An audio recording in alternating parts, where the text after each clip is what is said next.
The Pegasus issue is back before the Supreme Court.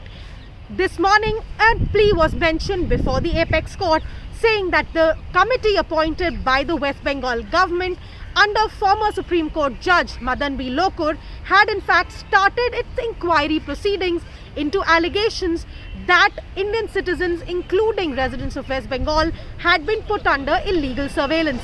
Remember that while setting up a committee to probe the Pegasus issue, the Supreme Court had not issued any stay on the West Bengal Inquiry Committee because the senior advocate appearing for the West Bengal government, Senior Advocate Abhishek Manu Singhvi, had assured the court that nothing will be done while the Supreme Court is seized of this particular matter.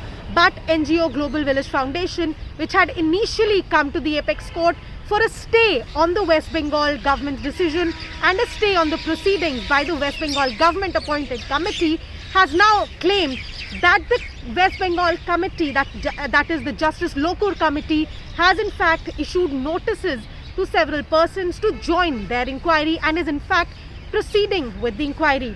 Interestingly, Chief Justice of India N.V. Ramana commented when this matter was mentioned that they had assured us they will not do anything. It is now likely that this matter could be heard tomorrow, that is Friday, or could be heard early next week. But the debate between who exactly gets to probe the Pegasus issue continues even as the committee appointed by the Apex Court is currently conducting its inquiry. In New Delhi, this is Anisha Mathur for India Today.